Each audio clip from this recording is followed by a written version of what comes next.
thing we are looking at, we're looking at how mutagens operate, the different types of mutations, somatic versus germline mutation, effects of mutations on coding versus non-coding DNA, causes of variation, and also population genetics. That's where we kind of look at replication again, and why do we look at those post-translation modifications in DNA? What happens, over here, when we look at effect of mutations, what happens if they go wrong? So, how does mutation introduce new alleles into a population? So, mutation is a permanent alteration to the nucleotide sequence of an organism's genome. So, how does that happen? Firstly, electromagnetic radiation. Everything around us has electromagnetic radiation, and that is a culprit. So those are waves that are emitted by electrically charged particles. They interact and ionize atoms that they encounter. Danger of radiation lies in its penetrative ability. So you would look at alpha, beta, and gamma particles, and it can travel into the nucleus and interfere with the DNA molecules. So how does that then cause mutation? Well, input of energy may alter the way that DNA is bonded, changing its chemical composition, right? So you'll, again, I won't go into the specific process. What generally is happening is that energy is going to shift the way, the nucleotides might interact. So you see nucleotides being replaced with one another. So we'll talk about that in a bit more time. But what you sort of need to know here is that the energy is what's going to alter the way that the DNA is bonded, the backbone and the nucleotides. It may cause rearrangement of the structure. So we'll talk about how that happens and what types of rearrangement it could cause. So a huge example is UV light. So radiation from the sun encountered daily. It's harmful in high doses. Incoming protons excite adjacent pyrimidines. So those are the T or C, so diamine or cytosine. Causes them to form covalent bonds. So what happens here is, instead of being bonded over here, you can see that the energy is now making them bond to each other this way. That's problematic. And on an average summer's day in Sydney, a person will acquire about 20,000 pyrimidine dimers. So that's why, and that links back to skin cancer too. You get UV rays, it alters the DNA over here, and then you may see that the cell keeps replying, like it's made alteration to the DNA, and when the cell keeps replicating itself, it can then go ahead and become a tumor. So that's where it's also, can cause cancer too. So that's why it's harmful. Huge campaign, slip, slop, slap, things like that. So that's why electromagnetic radiation can have a huge impact on the DNA. Chemicals, so radioactive agents. Uranium is a big one, that's, and you would have seen, like, for instance,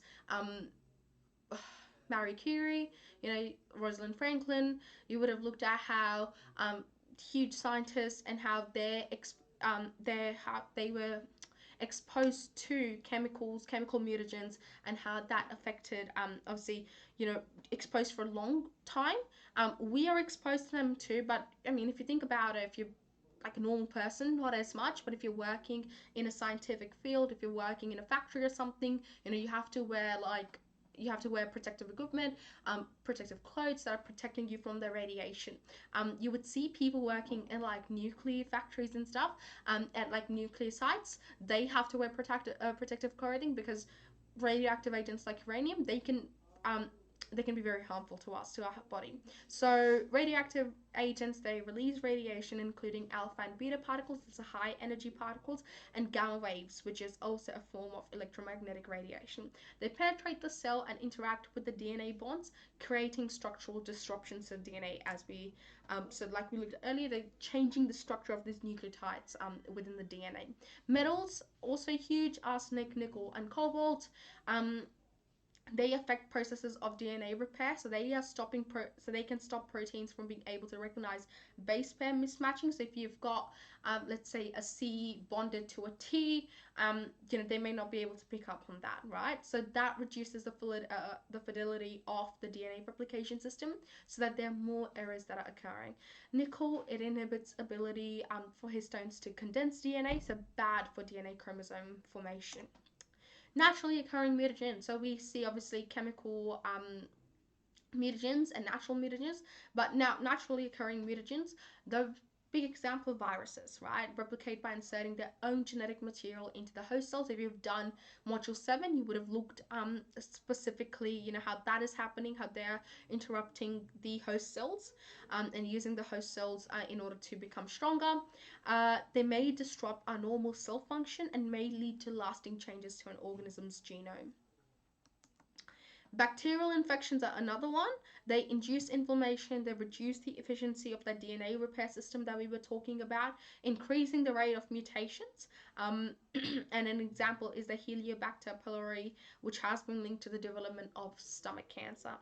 So, viruses and bacterial infections, natural mutagens that can have a huge impact on the structure of the DNA and also the DNA's inherent recovery system repairing system, sorry. So, mutagens. Now we look at what are the causes, processes, and effects of the different types of mutations, including but not limited to point mutation. So, the causes, as we discussed, external mutagens, DNA replication errors. Sometimes, obviously, there are processes. There are processes within the system that that are designed in order to repair the DNA if there is any problems with it, if there has been any mismatched pairs or any other issues. So sometimes, and we looked at earlier how mutagens can mess with that. DNA repair system malfunction, that can happen too, and that again will affect the system. So the effect. So have a look at the table, the have a look at the mind map over here, the chart over here, where we look at the effects. So we've got point mutations. This is our normal codon sequence. We've got AGC, AAG, GCU.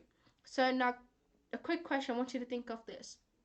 Is this DNA or RNA? I'm going to give you 1 second. Think to yourself, what is it going to be?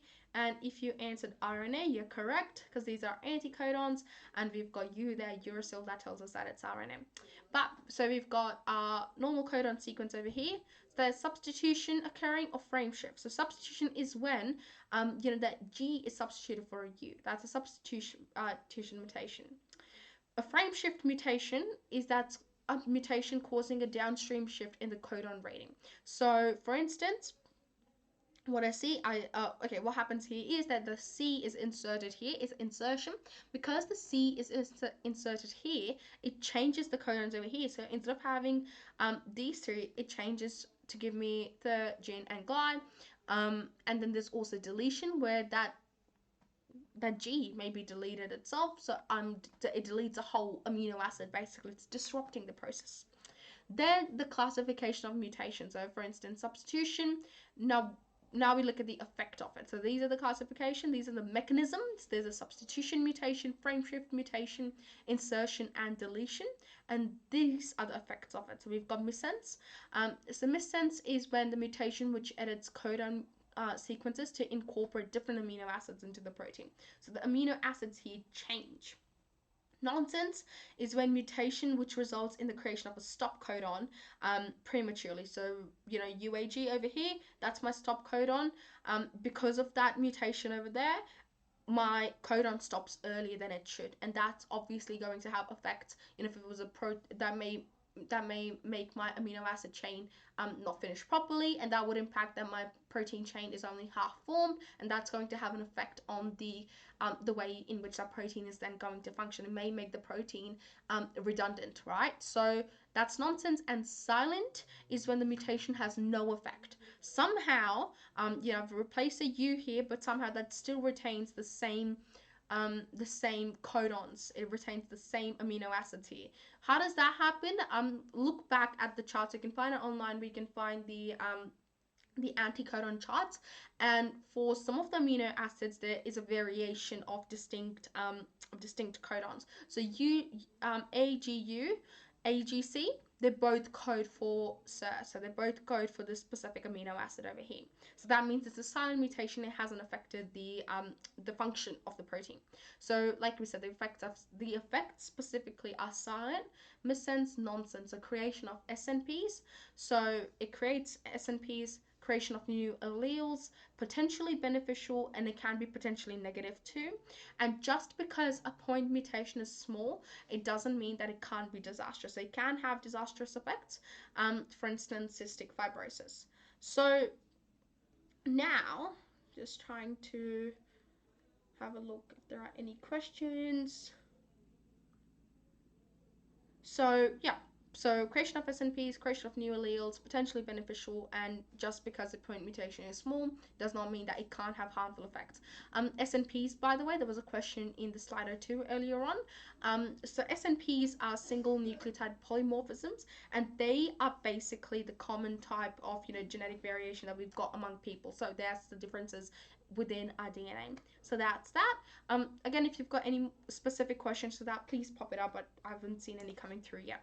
So mutagens compare the causes, processes, and effects of different types of mutations. So chromosomal mutation, we look at the causes. So causes are that usually a result of error in meiosis, right? So there's error in the DNA replication. So not DNA in meiosis, right? So it's going to affect the daughter cells. So crossing over occurs incorrectly. That can happen. So chunks of DNAs are screwed up. That's structural mutations. So we can see over here structural chromosomal mutations, deletion. A chunk of the chromosome over here is deleted. It's shorter. Inversion.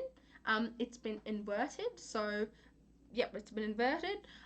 Translocation, as you can see, it's been changed. So the formation over here in crossing over, they've changed completely. And duplication, it's been duplicated. So it's been from here, it's popped up again over here at the top. So sister chromatids are incorrectly separated during anaphase. So when they separate during anaphase, it's happened incorrectly, which has led to these specific mutations. And that can obviously cause a number of mutations, and they can have harmful effects too. So the effects are usually severe because now it's specifically affecting the chromosomes. It's not affecting the protein, it's affecting the chromosomes and the DNA. And because chromosomal mutations involve a large number of changes to the genes. So mutation in chromosome number. So you want to kind of know these terminology here. So aneuploidy is when the overall chromosome number of the offspring is different to the parent organism. So for instance, in Down syndrome, there are 47 chromosomes instead of 46. That's because of trisomy 21, where there are 3 copies of the chromosome number 21. And polyploidy, where we've got an organism contains more than 2 sets of homologous chromosomes. So this is when, remember, we've got 2 sets of chromosomes. We've got 2 sets of chromosomes, so 22 pairs there. But in polyploidy, there may be more than 2, so there may be 3 sets of chromosomes. So triploidy is when a fetus has 3 copies of every homologous chromosomes instead of the usual 2 copies. So instead of 46 chromosomes, then they would have so they would have triple the number then. Okay, so distinguishing between somatic and germline mutations. So germline mutations, they affect the gametes. So think of germline gametes, right? So germ cells are gametes. So fertilization, so they are going to affect the offspring. They're going to affect the fertilization and subsequent growth into an embryo-form species of a cell in the body. So therefore, when there are changes to the gametes, they're going to be changes to all the cells of the offspring. The offspring inherit muted information, so the information in their genes is going to be mutated, and that can be caused by both external and internal factors. So like we looked at mutations earlier on, it can be caused by external factors, like for instance smoking, if and mammals and stuff. That's why smoking is inhibited during pregnancy, because that can cause it's a chemical mutagen, can cause harm to the offspring. So an example here is that of cystic fibrosis, where there is mutation that affects the gametes. Skin cancer is an example of somatic mutations, where it's only the somatic cells are affected. So it's not going to affect the offspring, it's only going to, or the sex cells, it's only going to affect your already existing differentiated cells. So changes to these will only affect the daughter cells that are produced by mitosis. So it's only going to affect the specific tissue in your body. It's not going to affect the offsprings, and it's usually caused by external mutagens. So with skin cancer, caused by UV rays. DNAs. So may also be caused during error. Sorry, may also be caused by error during replication, and mutations are not passed on to the offspring. So that's important. So that's the difference between germline mutations and somatic mutations. So mutations assess the significance of coding and non-coding DNA segments. So now this module this links directly back to the this to transcription, translation, and replication, and what we looked at earlier. So remember, not all parts, as I said earlier, when we looked at the promoter and the terminating sequence of during transcription, and I said that not all of the DNA is relevant in protein formation, only some of it is, because not all of it is coding for proteins. So I've got, as you can see, we've got within the DNA, we've got junk DNA, enhancers and silencers, promoters, genes, introns, terminators, and non-coding RNA. So genes, that's a coding DNA, right? Genes, they code for our external traits. A non-coding DNA is junk DNA, enhancers and silencers, promoters, introns. We looked earlier how introns are cut out and there are only exons left, and the part that's been coded in mature mRNA when we looked at transcription. So we cut out introns because they don't code for DNA. Terminators and non-coding RNA. So in genes, mutations to a coding region may have effects on what proteins are produced, and therefore that can have effect on cell function. Introns, mutations to introns can have effects on the splicing of the genes. Promoters, mutations to a promoter region can inhibit the ability for a gene to be transcribed. So if there's a mutation to the promoter region, remember where we start the copying, the transcription, if there's a problem there, if there's if there is a mutation over there, that may mean that it is going to inhibit the gene from being transcribed. Terminators, mutation to a terminator sequence may result in incorrect elongated mRNA sequences. Enhancers and silencers, so mutation to these regulator regions, that can result in genes being over or underexpressed, like too much or too little protein being produced, and that is obviously going to have carry-on effects. Non-coding RNA, mutation to coding RNA sequences may result in alterations to important molecules like tRNA. And junk DNA, mutation to junk DNA probably won't matter because it's junk DNA. Cool. So now looking at investigate the causes of genetic variation relating to the process of fertilization, meiosis, and mutation. So we've got mutations, meiosis, and fertilization. How are these now all working together? What impact is then going to have on, especially when we look at fertilization on the offspring? So mutations. Generate new alleles. So point mutations and chromosomal mutations can generate new alleles. So that's where we see variation. There are new alleles, it's variation in the genome. Alleles are recombined and sorted in random, independent, and unexpected ways. These are the ways in which we see genetic variation happen due to the process of fertilization, meiosis, and mutation.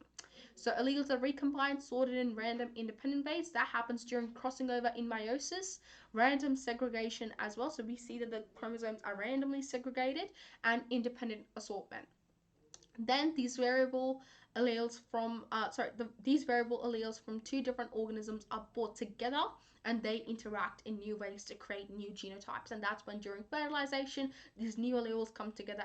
These genes come together and they give us new alleles. They give us new phenotypic expressions too. So uncontrollable combination of a number of possible gametes, interaction of alleles to produce that new phenotype. So mutations. Now, evaluate the effects of mutations, gene flow, and genetic drift on the gene pool of populations. Again, I know it's a lot going on here today, so I do want you to sort of take it easy in terms of the content, jot down the keywords, and then have a go at, researching them. Have a go, if you want, watch the recording again. But for now, let's go through what each three are. What is the effect of mutations, gene flow, and genetic drift? So we know mutations, permanent alteration to the DNA. We've discussed them, what they are, how they're caused, what is the effect. Gene flow is the transfer of genetic variation, different alleles from one population to another. And genetic drift is when the relative frequency of alleles within a population changes due to disappearance of particular genes as a result of natural selection. So that's when, because of natural selection, we are seeing some alleles from the population drifting away. their relative frequency decreases because of the changes to a population. That can be environmental changes, they can be natural, like man-made or mammal-made changes, whatever the ecosystem is. So mutations, there's the creation of new alleles of the population. Like we said, mutations, they can be beneficial, but they can also have drastic effect on the mammals as well. Sorry, on the organism. So they can be both good and bad. So it can lead to the creation of new alleles. They may be favorable and subsequently selected. Then gene flow, that changes it changes the frequency of alleles within different population, affects the distribution of genetic diversity. Finally, genetic drift traits become more or less prevalent in the population over time. So you may see a trait becoming dominant over time, and it may lead to evolution of species and creation of new species as well. So mutations, causes of genetic drift. Why is what causes genetic drift? So remember, genetic drift is when the relative frequency of alleles within a population changes because of due to generally a disappearance of a particular gene as a result of the natural selection. So just opening up my slider again, it's logged me out again, having my computers are behaving today, as you can see. Cool. So causes of genetic drift. We first see bottlenecking. When there is an abrupt reduction in the number of individuals in the population, let's say because of think about like population of like smaller animals and stuff. Natural disasters, things happening. When there is that reduction in the number of individuals, as a result of sudden and severe selection pressure, natural disasters, that's a selection pressure, or the lack of food because of a natural disaster, something like that. It's severe and it's sudden, that can cause a loss of diversity in the genetic pool. So it's bottlenecking. So you've got the original population, but it's bottlenecking, so only some make it out. So that's the surviving population. So think of the fact that the bottleneck, it's restricted, so not everything, so not all the material in it are making through. The founder effect is when a new population is established by a small number of individuals separated from the larger population. And that will lead to a loss of genetic variation within the new group, and that may lead to new speciation events and evolutionary pathways. A sample of original population, we've got a range of beetles, but they separate. So we've got founding population A, founding population B. So the descendants are primarily A over here, so we see these two types, and then B, these two types. We don't see a mixture, like you don't see any black beetles over here. Okay, so evolution, remember, is a change in the species over many generations. It's not sudden, it takes time. And when we speak about evolution, we are talking about a long process, a long natural process, right? So changes in species over many generations as a result of natural selection of favorable characteristics. So variation occurs within a population due to natural mutation. Environmental pressures are then applied. So we see, physical, chemical competition for resources is a big one. Phenotype best suited to the changed environment, that's going to survive. Remember, the fittest survives, and surviving organisms then reproduce. They pass on that favorable trait to their offsprings, and then gradually that trait is what, that trait is the phenotypic expression of the majority of the population.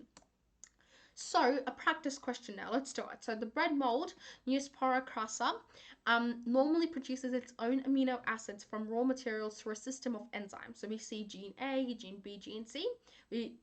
That produces enzyme A, enzyme B, enzyme C. And then enzyme A, raw materials, enzyme A added to raw materials will give us the specific enzyme, ornithine.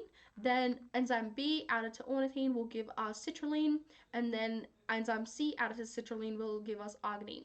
So if a mutation occurred in gene B over here, the bread mold will still produce arginine if supplied with what?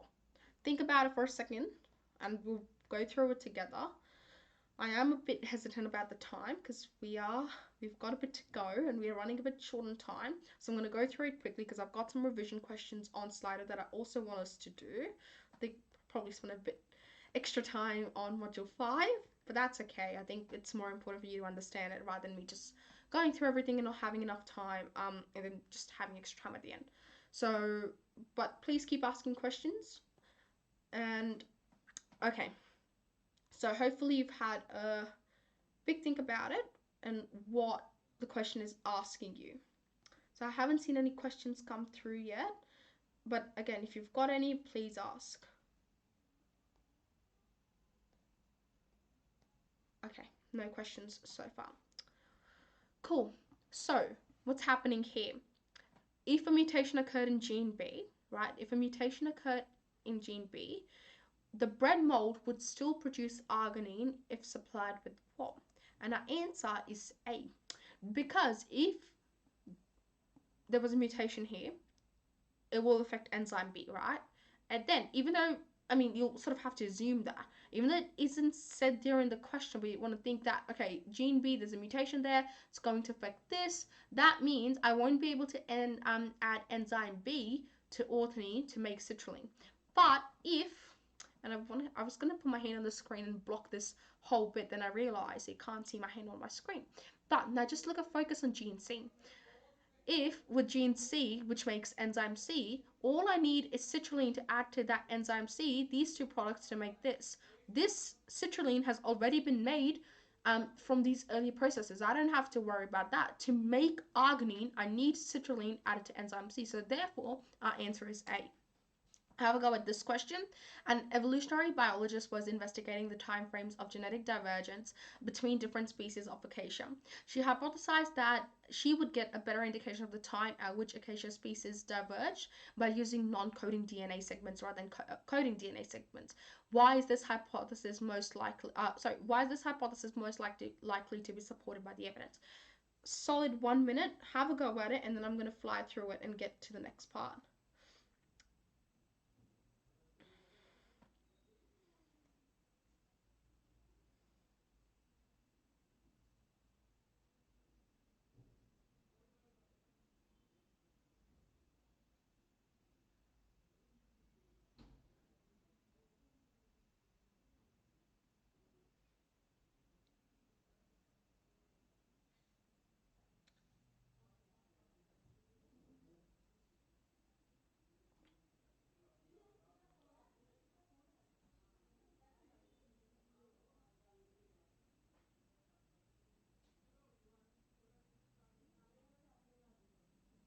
Okay, I've got some good questions. Please keep asking them. All right, so let's go through it. So answer here is D. Non-coding DNA segments will show greater diversity after divergence as they're not exposed to selection pressures. So coding DNA segments never undergo mutation. That's wrong. Coding DNA because they do, as we've looked through it today. Don't want to be like that's wrong because I said so, because we've looked through it today. Coding DNA segments are less stable over time due to the selection pressures of the environment. Well, that probably is that one bit where you're like a bit confused between, B and D. Coding DNA segments are less stable over time due to the selection pressures of the environment. True, right? But again, you can think, okay, this kind of seems right, but think to yourself, how does that link back to telling me, how does that sort of link back to telling me about the fact that it's going to give me a better indication of time at which the acacia species diverged, right? How does that link back to the time here? What will that tell me? Yes, they're less stable over the time. They're less stable. They're less stable, but they don't specifically tell me, when there was that point of divergence. Um, then non-coding DNA segments are stable over time and cannot be used as evidence of genetic divergence. That one we can see it's wrong because firstly we don't, you can't assume that it's stable over time, right? Because mutations can affect non-coding DNA and it will, affect phenotypic expressions. When we looked earlier at how non-coding how mutations may affect like the promoter region, how it may affect the introns and stuff, right? So we've looked at that, so we can't really go off that assumption. And then we get to D, which says that known coding DNA segments will show greater diversity after divergence as they're not exposed to selection pressures. And that one is right because it links back to this idea of divergence. It's telling me, it's linking back to divergence. It's showing me something about divergence, which is what I want to know over here. And it's not, and the fact that it's not going to be exposed to selection pressures is also right because changes will happen to the DNA, the coding regions changes will happen everywhere, but it's the changes to the coding region of the DNA that will, face the selection pressure, if that makes sense. So our answer here is D. Okay, this is an 8-marker practice question. So compare the processes and effects of point mutations and chromosomal mutations. Include examples in your answers. As a definition, what are mutations? How do they occur? Point mutations, remember, so you want to start off by talking about mutations, right? It's an 8 marker. You need to have a structure. Then give me the definitions of point mutations and chromosomal mutations. With point mutations, give me a detailed description. What are they? How do they occur? Give me examples of it and how is that? So the process, how they occur, and what effect they're going to have on the cell that we've gone through. Then chromosomal mutations, same thing. Detailed description, examples, how they occur, and the effect they're going to have on the cell. Finally, comparison. This is a compare question. The verb in biology is the key. You need to be able to look at the verb and say, okay, this is what they want me to do. They just don't want me to list what each one is. I can, regurgitate that. But they really want me to now compare the merits of each and talk about, why are they different? What are the similarities and differences? And then give examples for it. So that's that. There is a sample answer there. That's from Nessa. So have a look at that. And yeah, hopefully that will make the structure more clear to you. Biotech.